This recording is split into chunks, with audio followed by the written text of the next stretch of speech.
My business is Women Taking the Lead, and the organization is the Maine Women's Conference. It's completely aligned. It's part of my networking. It's part of my marketing. What did it give me? It gave me visibility. It gave me credibility, because my business being Women Taking the Lead, like I can showcase as a part of the Maine Women's Conference that I am taking the lead.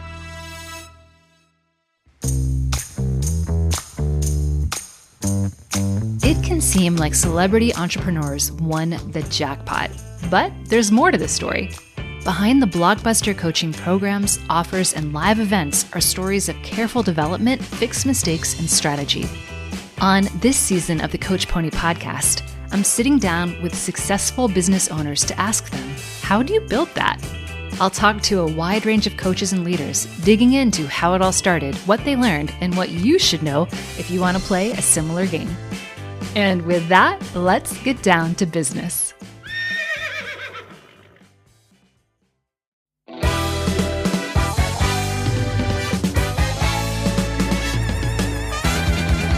Today, our guest is Jodi Flynn, one of the founders of the Maine Conference for Women. From just an idea to a successful nonprofit focusing on supporting women across the state and beyond, Jodi has created something fabulous. Jodi Flynn, you're the next guest on the Coach Pony podcast. Come on down.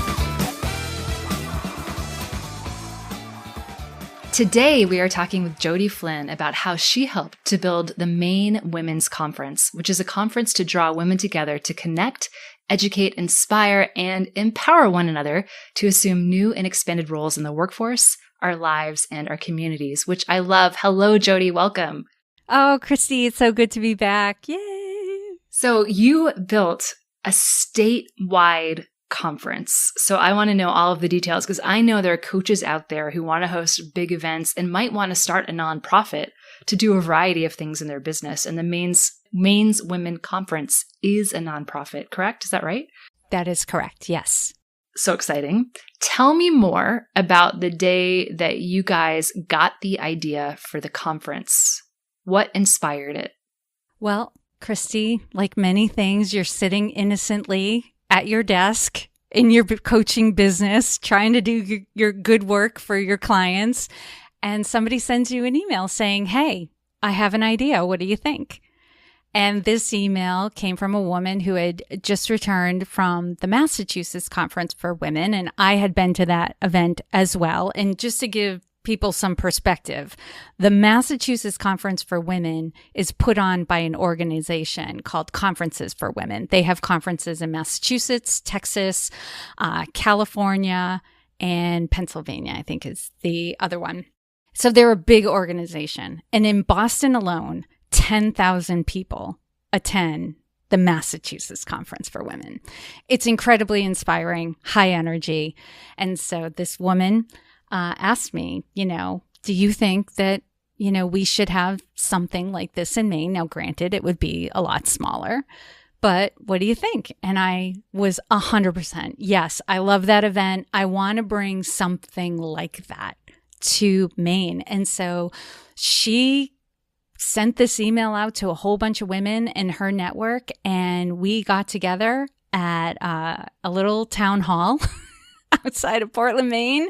Oh, that's so New England. It was so New England. It was very quaint and lovely, and just talked about it. Like, what's the potential? And if we're serious about this, like, are you willing to be on the board?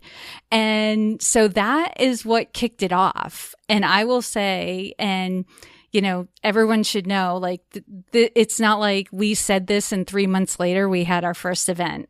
It took a lot of work, because we didn't realize it at the start, but as we started rolling into it and figuring out, like, okay, what is this going to take, and how do we fund it, and can we accept, sponsorships and donations, and what kind of entity are we going to be? All of the good things of business that you start being like, oh, I have to think about this now.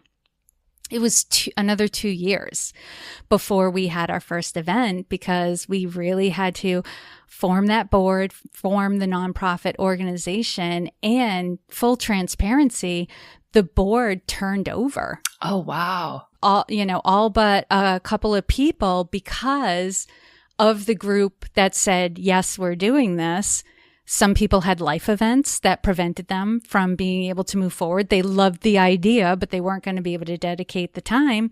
And some people, as we started making decisions on what type of organization this was going to be and how we were going to invest our money, because, right, you're making decisions as a group. Some people decided, okay, this isn't what I thought we were going to be creating. And so I'm not into this anymore. So in those 2 years, we were also recruiting other people within the community to join our board. And luckily, very luckily, someone had recruited someone in their network who was an event planner for media publications. And so she was very familiar with putting on events. And so we had an expert, and she ended up becoming the president of our board. And so in those first couple of years, it was largely based on her knowledge and her network that we got the conference over that first finish line. I love this story because sometimes we think things are a straight line when you see the end product. And, most things, almost nothing is actually. And it sounded like you guys took a lot of different zigzags along the way and potentially maybe even didn't think it was going to happen at one point, but it did. Right. So it did. That's awesome. So flash forward to 2018 to the first conference. That's right? That was in 2018? Yes. Yep. Okay. What was your goal with your very first conference? Oh gosh, we just didn't want to be broke.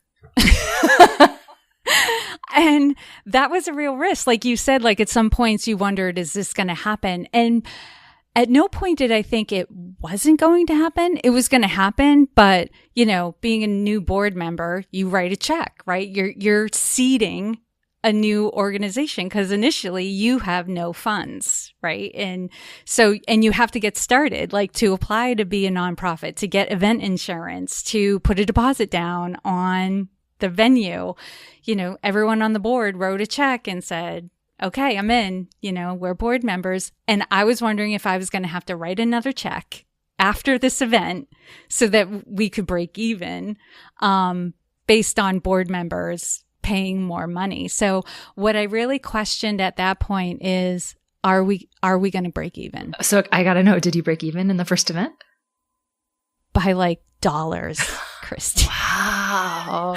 Like it was one of those things we were hollering, like whooping it up in the meeting when our treasurer announced this final bill came in and we have, we had less than $100 in our checking account after we paid that bill. And it was a victory.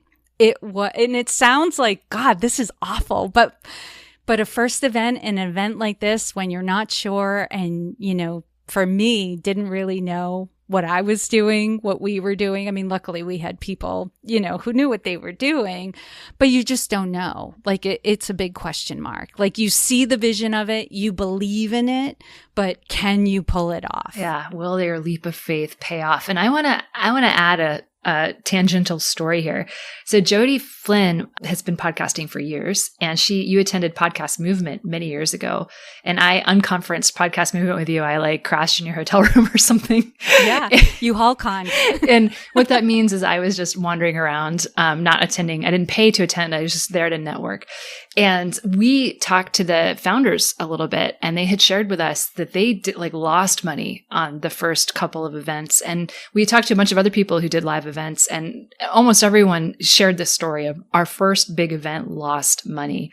So I just want to underscore that breaking even and being even a tiny bit in the green is actually such a huge victory, because so many events like this, they're so expensive once you get into it. Yeah. And you can't stop spending the money because you have to have the venue, you have to have the microphones, you got to have that stuff.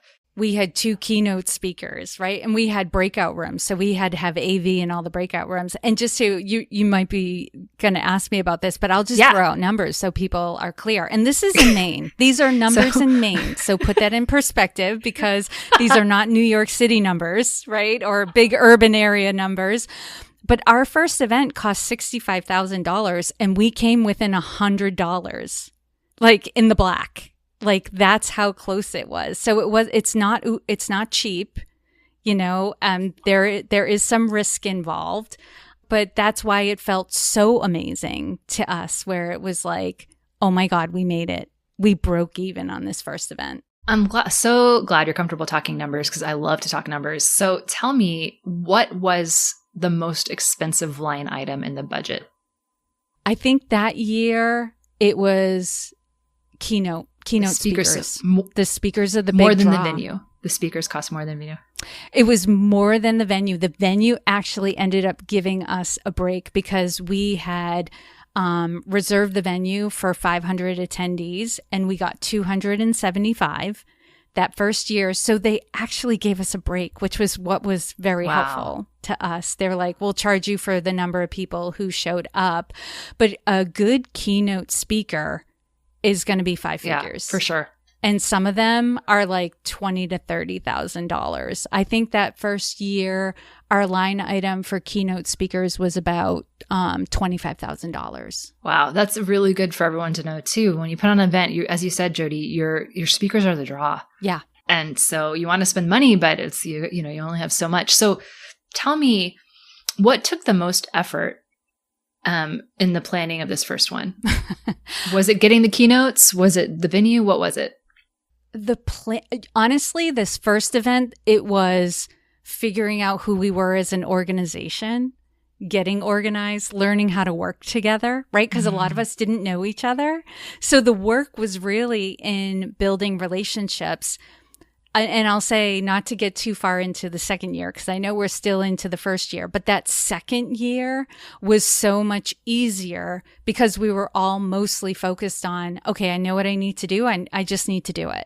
Not to say that there isn't like a bulk of work that needs to get done, but when you know what you're doing, it goes a lot smoother. A lot of us who were on the board that first year, we weren't quite sure what we were doing. I was on the communications committee at first and I thought, oh, I'm a business owner. I market my business. This shouldn't be too bad. Oh boy. I moved over to programming before the first event happened because I was like, you know what? Actually, programming, that's where my skills lie. And I had a great co-chair working together. We were both coaches. So we ended up taking on programming and the strategic planning for the organization, which was way more in my wheelhouse than marketing and communications. Wow. So planning took the most effort and the keynotes were the most expensive part of the budget. Tell me, if you could look back to that first year and do it again, is there anything you would have spent more on or less on in hindsight with the 2020 vision? That is a great question, Christy. I think we probably would have come in at about the same place. It's so easy after the event to look back and go, we made all the right decisions. It all worked out. It was all wonderful. Could we have saved some money on keynotes? Maybe, but our keynotes were incredible. People walked away. And in Maine, what we were trying to do was have an event that was different from any other event in Maine. And we had 2 national speakers, and that was different. So that was who were the speakers? Caroline Paul and Maysoon Saeed. So that's, sorry, carry on, please. You were saying you were doing an event that was different than anything else in Maine. Right. Yes. And so that's one of the things that was distinguishing us. I mean, there's a lot of organizations in Maine that are focused on women, but they focus either on just the business owner or just the college student or just the stay-at-home mom, that sort of thing, the startup business versus the established business, that sort of thing. And we wanted an event that had content and programming that all women could connect with and relate to. But what distinguished us was we had these amazing keynote speakers that were so interesting that people wanted to buy a ticket to come hear these women speak. But what had the event go great all day, or I should say, it's like they were the draw and they were amazing. They definitely delivered. But I think when people walked away, they were talking about the keynotes, but what women were saying over and over and over again was like, oh, I met so many new people. Oh, there were so many amazing women at this event, that sort of thing. So we were looking for things that distinguished us to draw people in because we knew once people came, incredible things could happen. Yeah, very cool. So I love it when people have a wonderful experience. So So in keeping with this theme, and I really want to push this forward and talk about how things evolve and grow, because once you have a blueprint and once you have done something once, it becomes a little bit easier. You've got familiarity, you've got some templates, and then you can start expanding and building and tweaking and refining. So I'm curious, what was different in the second year of the conference? Was the budget bigger? Did you have, was the keynote bigger? What did you change or do differently? Mm-hmm. The budget was definitely bigger. We sold more tickets. And so we invested more money in keynotes. So when we went up another $10,000 to $15,000 than we did year over year. And we had a larger board at that time too. And when you're not creating the wheel for the first time, everyone goes into the event feeling more at ease, more confident. And so I felt like we showed up a little bit differently and handled things a lot better. Not that anything went horribly wrong the first year. It was incredible. Like, I remember the first year we almost couldn't go home at night because we were just like, oh, I can't believe it. That was amazing. Like, what an incredible day. We did it. It was just so exciting. But that second year, you just walk into it like, we got this. Like, we're going to have an amazing day. And I think we were feeling much more confident about how we handled speakers and how we set them up for success and how we interacted with the women who were in attendance that day as well. So there's just this more of a vibe of we got this going on. Awesome. When is it every year? Tell me that. Well, the first year it was in May. And the second year, we decided to move the event to September because there were a lot of other women's organizations having events in May, and we didn't realize it. And it was a rookie mistake on our part. We had done some communications with some of those organizations, and then their executive directors had turned over, and the new executive director was like, what are you doing? Why are you having this event within a week of our event? So we were like, oh my gosh, our goal is to be for other women's organizations and not be a competitor to them. So we moved our event to September that second year. The third year, we were going to have it the beginning of October, but that was 2020. And I don't know, for anyone who's listening to this podcast in the future, if you remember the year 2020 and what that did to in-person events. Wait, did something happen in 2020? Something happened in 2020 right. that just made it not a good idea to have an in-person event. It probably wasn't going to make a lot of money. So the first, in 2020, we decided to postpone the event till the next year. And when we did have our third conference in 2021, it was a virtual conference, not in person. So we went back to feeling like we were doing the first year's conference all over again, like creating the wheel from scratch, doing it differently, new technology, new way of doing things, new way of interacting, new way of hand-holding and setting up your speakers for success, a whole different level of support needed in terms of technology and softwares and things like that. But I will say this, I'm just going to dive in, Christy, because this is what's right there for me. It was cheaper to produce the virtual conference. The profit margins were greater, so we made more money doing a virtual event, but the attendance was lower than it was the second year. So that was a bit of a bummer, So it's on the one hand, it's like you could be like, oh, virtual events, you can make more money, you can have bigger profit margins. But our main goal, our main mission isn't just to make a profit. Do we want to make a profit? Yes, because we can reinvest it back into the organization and programming and softwares and technology and training and all of that for the board as well.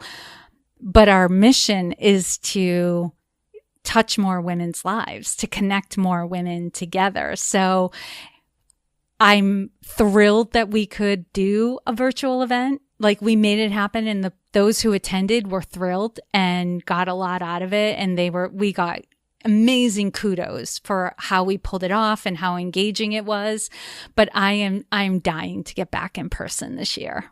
Yeah, I think about that a lot. If we go back to our, my unconference story where I was like drinking wine and hanging out with you Part of the huge draw of a conference is the water cooler, the run-in, the chance to just chat with someone for 5 minutes or have a conversation, go grab a coffee or meet them for lunch or dinner. And if you lose that, that's one of the things that's so magical about giving your time to a 2 or 3 day event. And so I can understand why you want to get back to that. And I'm so hopeful that these things come back, in force in the next year. They will. Yes, they will. So it's going to happen. Looking back over the last couple of years with building this event, is there anything you would do differently? Let's see. Something we did in the second year, because I mentioned that we sold 275 out of 500 tickets that first year. So of course, like right after the event, we, did the whole postmortem. What worked? What didn't work? What could we do differently? And one thing we decided to do was to form strategic partnerships with other nonprofit organizations who focus on women in Maine. And we would do an exchange of marketing and visibility for one another. I think our strategic partnerships, we call them our community partners. So they're listed on our website as community partners. They helped get the word out about our event. And I think that's a big part of why we went from 275 to 500 year over year. Now, the word of mouth for the people who did attend the first year was a big boon, but our community partners, just like even the space we're in right now, we're limited to 500 seats because Maine doesn't have a convention center that can fit more people, unfortunately. What? I know, Christy. I know. So I'm a bigger state person, I guess. I'm sorry. I know. I'm someone who, and I had to curb this, and I have an amazing group of smart and talented women who help guide me on this, because I'm someone who's like, if you're not getting bigger, right, then you're doing something wrong. And the idea is, well, we can get better, right? Yeah. We can have a more quality event. Let's focus on that first. So that was coming out of that second year. It was like, okay, we did have the potential where we could have stuffed 600 women in this event, but the quality would have gone down because we had already gotten feedback that, it's hard to get from one breakout room to another breakout room. So we had already started planning for, okay, how do we make it easier to navigate the hallways and to get from one place to another? Can we do more things in the ballroom so people don't have to go upstairs and into the breakout room? So our focus is on quality, and I'm hoping, in the next 5 years or so, Maine builds a convention center where we can have larger events. But also what this year has taught us is we can do a lot more virtual. We can also do smaller networking events. We can provide more programs rather than doubling the size of our one-day event. We can provide more programming and opportunities for women to connect, and it doesn't have to be just about the one-day conference. I love that. Multiple opportunities over a weekend, over different times of the year. Yes. There's also something, another thought too is there's something to a smaller conference that feels exclusive is not the right word, but that feels a little bit more intimate. And I say this because one of the last conferences I attended before the pandemic started was, I want to say 7,000 or 8,000 people. And I hated it. First of all, to the point of the hallways, couldn't get to the breakout rooms. The venue was too small. So like you couldn't get a cup of coffee because the line to get coffee was like an hour, and we only had 10 minutes in between sessions. It wasn't enough time in between sessions to get to places. The stuff was good. The content was good, but it was the logistics around it made it really unpleasant. Where you can go and actually like see people multiple times in a conference where you can run into them just by accident is so awesome, because that's that casual sort of rapport that you can build. You see someone at coffee, maybe you sit next to each other in one of the workshops by accident. That kind of thing really helps you with your networking. And if it's giant and, it's hard to do anything, it's really impossible to build those sort of casual connections. So 100%. And I have to share this with you, Christy, because you're going to laugh. My mom attended the 2019 Maine Women's Conference. And by the end of the day, she was introducing me to all her friends that she had made that day. And she was like, this is my daughter. That's awesome. It was incredibly cute. And as a retired woman who this really made me feel good as somebody who was behind the scenes for the Maine Women's Conference as well in planning this event. Because like I told you, we wanted it to be something that any woman could attach to. She was retired and she was living in Massachusetts, and she had pages of notes from the sessions that she attended, and she got so much from that day. So like, even as a retired woman, she got a lot out of that conference and made a whole bunch of new friends. I love that. I love that. So one question I know new coaches are going to have is, how did you market the event the first year? And we know the second year you built strategic partnerships, which is a great idea. The first year, how did you sell tickets? We did a lot of social media. It was a combination of, and we also utilized some networking events. We picked a restaurant in Portland, Maine, and it was a space where we could have about 100 women come, and they also had TV screens, so we could put a PowerPoint presentation or slideshow, and we talked about our organization. We introduced the speakers that were going to be at the conference. We talked about what we were trying to create, and then gave women opportunities to buy their tickets while they were there at the event. We had computers set up and also showed them how to do it on their phones. But a lot of it was like, we're a working board. So we were sending emails to our own network. I was talking about it in my networking events. As you know, I was a BNI member at the time. I was talking about it in my BNI group, and we were pushing it out on social media, and we were getting people signed up to our newsletter. We were having our speakers promote the event through their social media channels. So it was a lot. It felt like a lot of like boots on the street, just pounding pavement, hustle. Getting the word out, talking to people. How many people were on the board of the first one? 9. So 9 people were out selling tickets, marketing. Yes. Yep. Because we had gotten to a point, we definitely could have had more board members, but it got to a point where it's like, we can't dedicate any more time and energy to recruiting. We have to focus on putting on an event. Yeah. Yeah. No, it's just, I think it's good to know as people think about events and planning them, to know the real numbers behind what was going on. Because sometimes we think there's less people involved or there's more people involved. And it's sort of so helpful to know what was actually going on behind the scenes. Yeah. So if you had advice for new coaches who wanted to have a big live event or build a conference or even build a nonprofit to host a live event of some sort, what is your top 2 tips to a new coach? What are the 2 things you'd tell them to think about? Okay. So before your event, do market research. What are your people looking for? What's missing out there that people are saying they can't find? Will they pay for it? And what experience do you want to have at your event? What experience are these people looking for? When we were putting together this 3rd year, it's closest in my memory, so I'll share this example.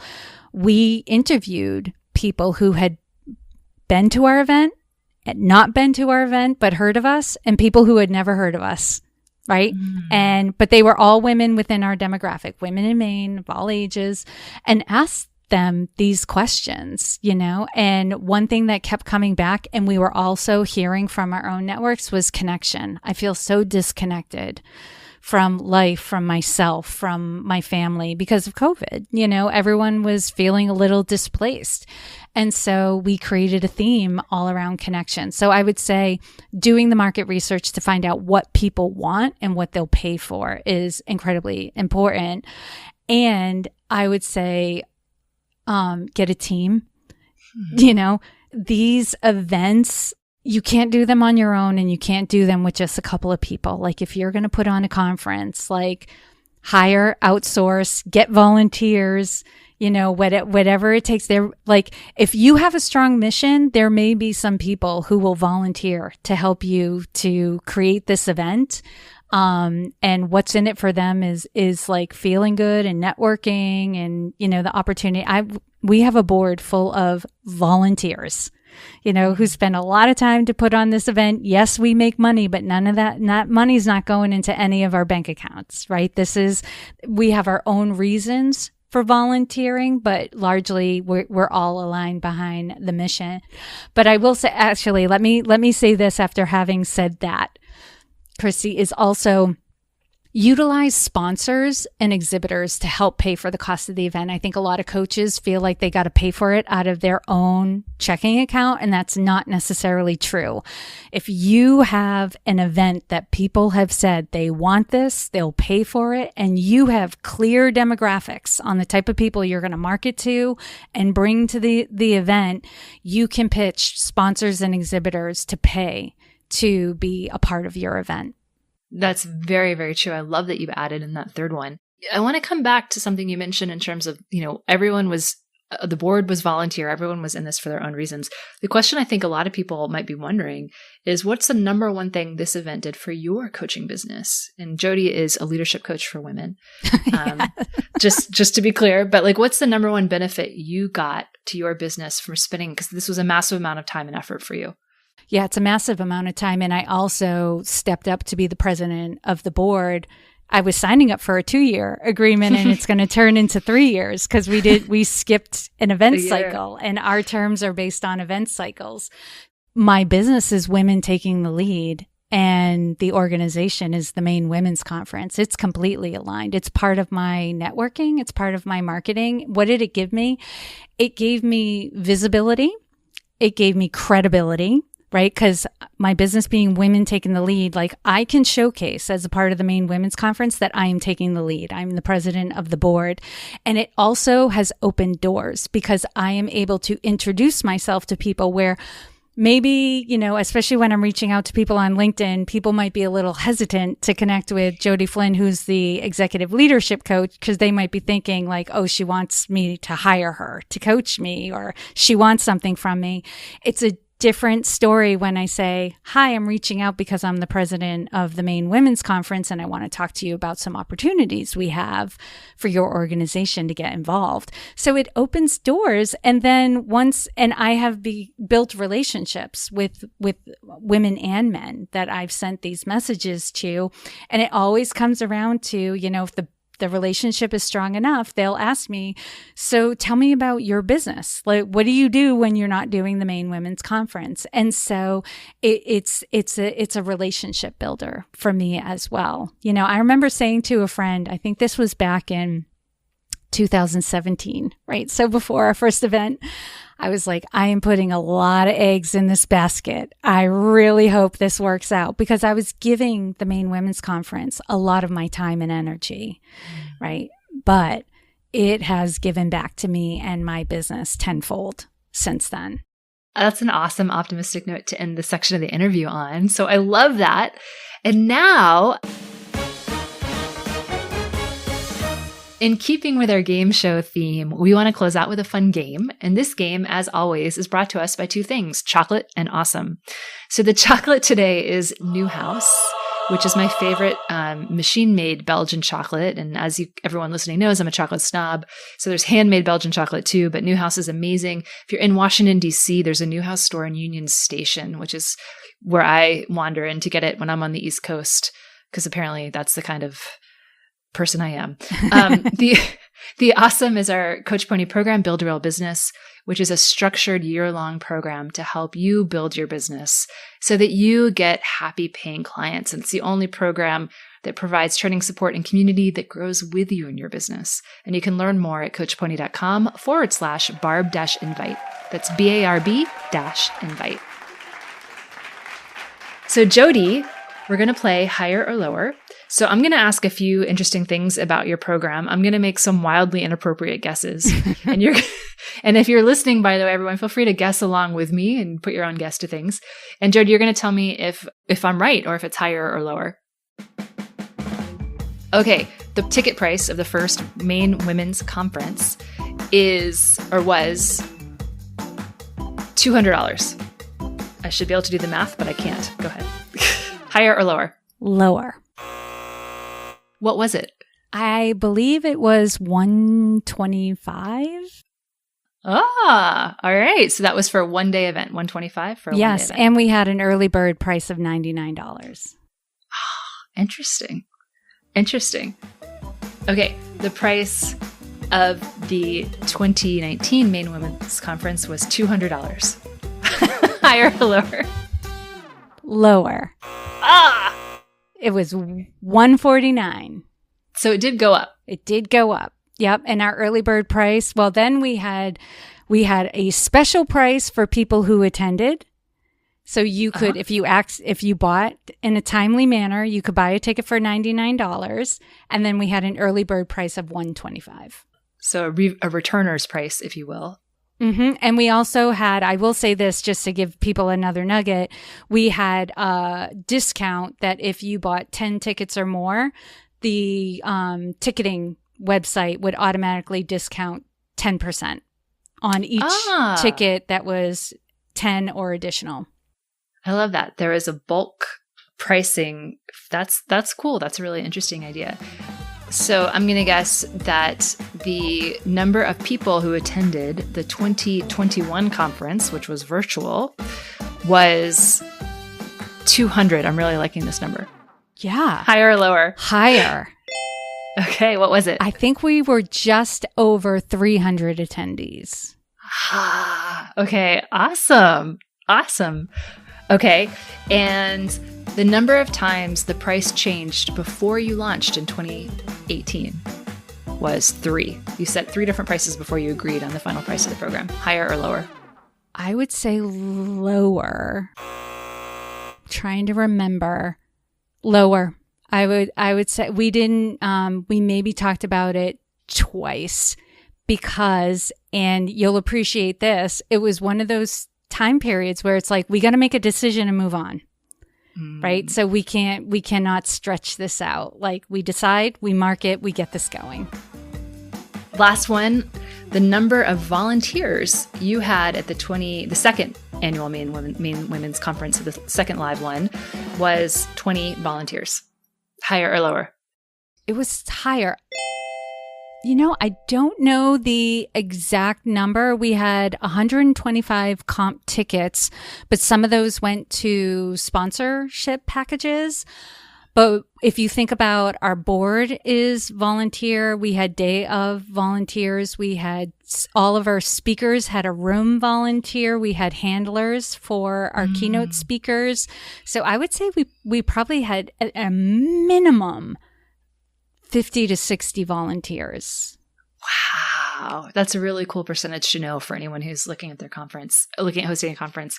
I love being handled. I was a keynote at a conference years ago. It was big enough where we had handlers and it was very fun. Oh, if you have a good handlers, our handlers were top notch. Our keynote speakers wrote us thank you notes about the handlers because they were so wonderful. Oh, that's awesome. Yeah. So with that, I want to close out this episode of the podcast. And Jodi, tell everyone where to find you. Oh, you can find me at my hub. It's womentakingthelead.com, and women is plural, and LinkedIn is my hub. So if you're on LinkedIn and comfortable with LinkedIn, find me there, Jodi Flynn.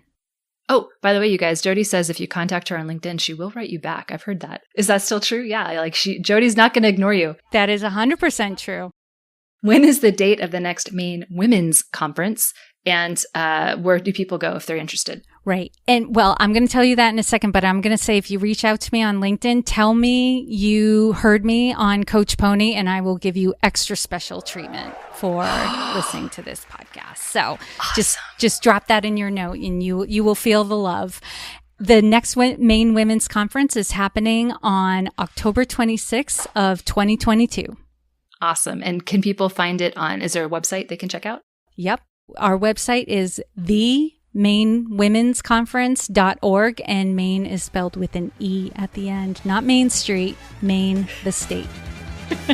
Awesome. So everyone, please go check it out. Definitely befriend Jodi on LinkedIn. Check out Women Taking the Lead. And if you are in Maine or you love traveling to New England, then by all means, check out the conference as well. Come leaf peeping in October. And with that, we will see you in the next episode. As always, thanks for listening. I appreciate you. If you like this episode, don't forget to subscribe and share it with another coach. And if you need more practical business help, for the love of chocolate, please go to coachpony.com and sign up for a free guide and business training designed to help you get paying clients. We'll see you over at www.coachpony.com.